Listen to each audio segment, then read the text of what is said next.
Hey there. So we're diving deep into performance improvement today. Everything from personal growth to leading teams, and you've even included this preface to a book called What's Your Flavor? I gotta say, I'm super curious. Right? It talks about this Masala Management Philosophy to help anyone improve, and well, Yeah. the foodie in me is definitely intrigued. Well, the Masala management concept, it really is fascinating. It uses this analogy of blending spices in Indian cuisine Okay. as like a metaphor for success. Mm? So think of it this way. Just as a chef, carefully combines all these different spices to create a perfect dish. Uh-huh. We can learn to leverage our skills and resources to achieve our goals in any aspect of life, Okay. be it personal or professional. I'm seeing the connection, but how does this actually translate to improving Well, performance? that's where the book's four immutable C's come in. Okay. Change, competition, culture, and communication. Got it. They're presented as these foundational elements that are always at play, influencing our performance. Yeah. So no matter what we do, we need to understand these C's to really thrive. I'm guessing the book dives deeper into each one. Absolutely. Let's start with change. You know the saying, the only constant is change. Of course. Well, the book kind of takes it a step further and emphasizes that those who can adapt to change, Right. both internally and externally, Mm-hmm. are the ones who succeed. Makes sense. But it's easier said than done, right? So, How do we actually get better at managing ourselves during those, inevitable periods of change? well, that's where things get really interesting. The book argues that it all boils down to managing your mindset reactions. Mm, It's about understanding your own thought processes and being more intentional about how you respond to change. okay. It even suggests specific strategies for doing this, like reframing negative thoughts and focusing on your circle of influence. Okay, so instead of getting swept away by the tornado of change, we learn to become the eye of the storm. Exactly. And this ties directly into another C's, communication, but we'll get back to that later. Okay. Now, on to the next element, competition. This might seem counterintuitive, Okay.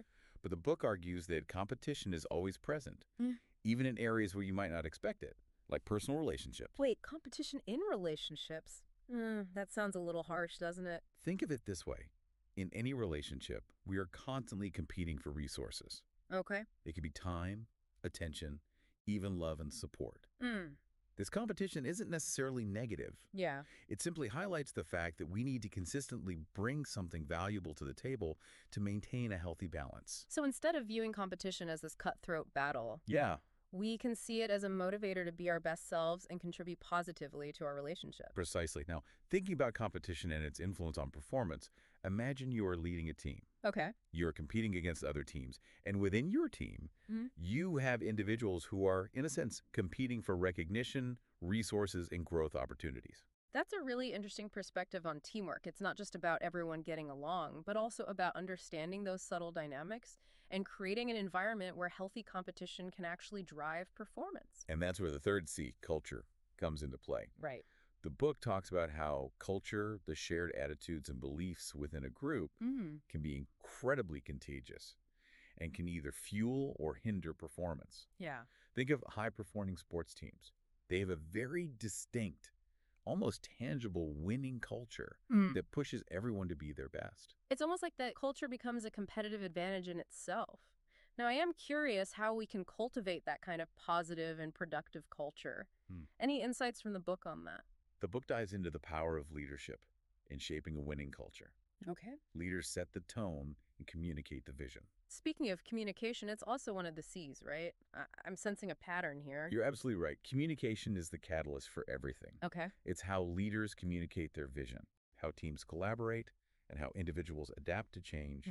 The book stresses learning to listen differently, hear better, and understand more as the key to positive change and performance improvement. Okay, so communication is the thread that connects all these C's together. But before we get too deep into communication, Okay. let's rewind back to change. Here.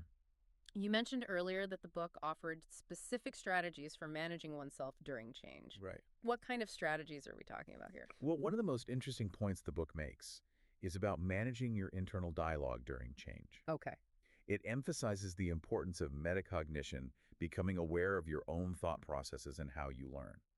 It argues that by understanding how you think and learn, you can better manage your reactions to change and even use it to your advantage. Hmm. It's like having a user manual for your own brain. Right. You learn to recognize your thought patterns, challenge negative assumptions, and reframe your perspective to embrace change rather than fear it. That's powerful. So it's not just about adapting to external changes, Right? but also about adapting our internal world, Yeah. our thinking. Yeah. I'm starting to see how all these C's really connect. Exactly. And this awareness of your internal processes is also crucial for effective communication. The book dives deep into this thing called the FLAVA methodology, Okay. which helps you understand yourself and others better to improve communication. Okay, we keep mentioning this flavor methodology, Right. and I have to admit, I'm really curious to know more. Yeah. How does understanding flavors improve communication? Think of it this way. Just like spices have different flavors, Mm-hmm. people have different communication styles and preferences. Mm-hmm. Some people are very direct, others are more subtle. Okay. Some people thrive on big picture ideas, while others really focus on the details. So the flavor methodology helps us decode these individual flavors Yeah. to communicate more effectively. Precisely. It's about recognizing that there's no one-size-fits-all approach to communication. We need to tailor our approach based on the person we're interacting with. This is starting to sound like emotional intelligence. Mm. Being able to understand and manage emotions, Yeah, both our own and others. you're right on the mark. And a huge part of emotional intelligence is self-awareness. Right. The book makes a really interesting point about this. Okay. Just because you're not aware of certain personality traits or tendencies doesn't mean they're not impacting your interactions. That's a bit unsettling, isn't it? It's Yeah. like we all have these blind spots that are affecting our relationships without us even realizing it. Exactly. The book urges us to take a hard look in the mirror and ask ourselves, Okay. how do we come across to others? What are our communication patterns and how do they affect our interactions? It's about becoming more conscious of our communication style and its impact.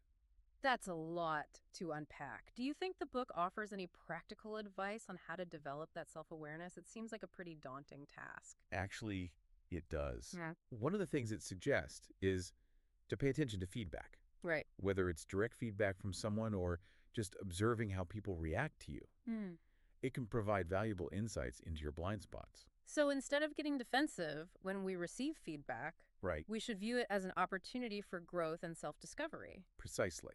Now, going back to the four immutable C's, Okay. remember our discussion about change and how it's constantly at play. Yes, the tornado of change. It feels almost impossible to avoid. Well, the book makes this fascinating connection between change and competition. Okay.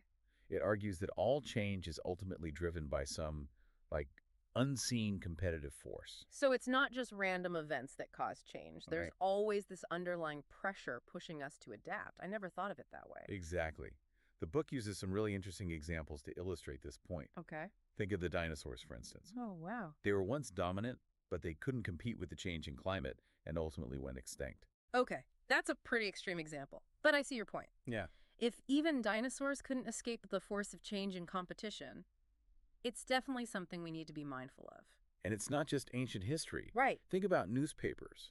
They were once the primary source of news, Okay. but they've struggled to keep up with the rise of digital media Yeah, that's true. or the U.S. Postal Service. Right. Email and other delivery services are constantly challenging their dominance. So what you're saying is that even established institutions or industries can become obsolete if they fail to adapt to change and keep up with the competition. Precisely. And this applies to individuals as well. Okay. We need to be constantly learning, growing, and evolving our skills and mindsets if we want to thrive in this rapidly changing world. So instead of resisting change, we should embrace it as an opportunity for growth and reinvention. Exactly. And this circles back to the importance of metacognition. The more we understand our own learning process, the more adaptable and resilient we become in the face of change. This all ties in so well together, but I want to make sure we're connecting this back to our listener. Sure. How can understanding these concepts actually help someone improve their performance in real life? That's a great question. Remember, the What's Your Flavor book Yes. is about helping anyone achieve better results, whether they're leading a team, managing a company, or even navigating personal relationships. And the key, as we've been discussing, lies in communication. Right. But the book goes beyond just saying communication is important. Absolutely. It actually provides a framework for improving communication. Okay. based on understanding your own personality and the personalities of those around you. So it's about learning to listen differently, hear better, and understand more, Hmm. just like the book's tagline suggests. But how does this flavor thing actually work? What are the steps involved? Well, the book explains that just like there are different types of spices with unique flavors and properties, there are different personality types with unique communication styles and preferences. Okay, so it's about recognizing that there's no one-size-fits-all approach to communication. We need to understand the individual flavors we're dealing with. Exactly. And once you understand these different personality types, Mm-hmm.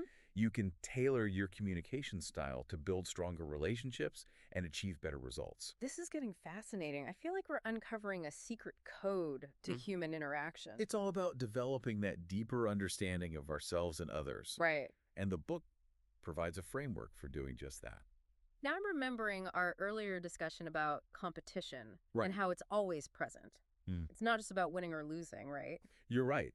The book argues that competition, when viewed correctly, can actually be a positive force. Okay. It drives us to improve, to innovate, to strive for excellence. So instead of fearing competition, we should embrace it as a challenge that pushes us to become our best selves.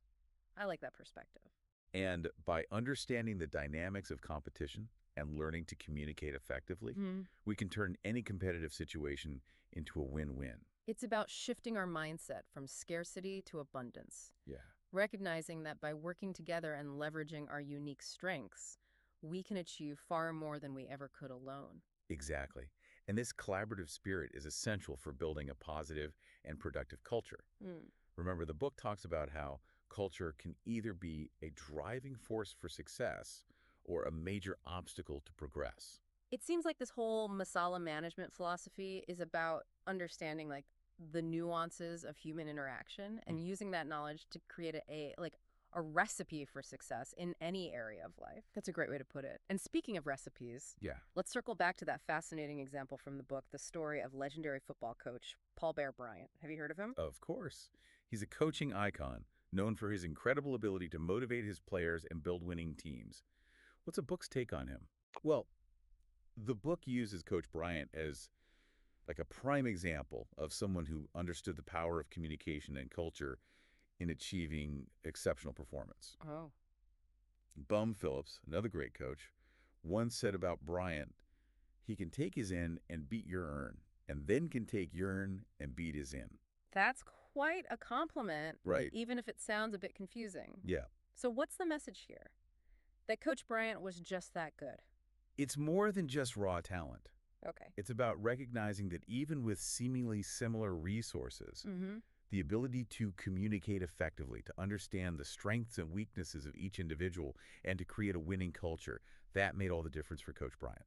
So he wasn't just coaching football, he was Yeah. coaching people. He was building a team, a culture where everyone was motivated to perform at their best. Exactly. And these principles apply far beyond the football field. Right. Whether you're leading a team at work, managing a project, or even just trying to improve your relationships with family and friends. The ability to communicate effectively and cultivate a positive culture can make all the difference. This has been such an insightful deep dive into the world of performance improvement. Hmm. We've explored the four immutable C's, the Masala Management Philosophy, and even delved into the importance of metacognition and emotional intelligence. Yeah. It's amazing how all these concepts are, like, interconnected. And remember, this is just the tip of the iceberg. Right. The what's your flavor. Ah! Book goes into much greater depth on each of these topics, providing practical strategies and frameworks for improving your performance.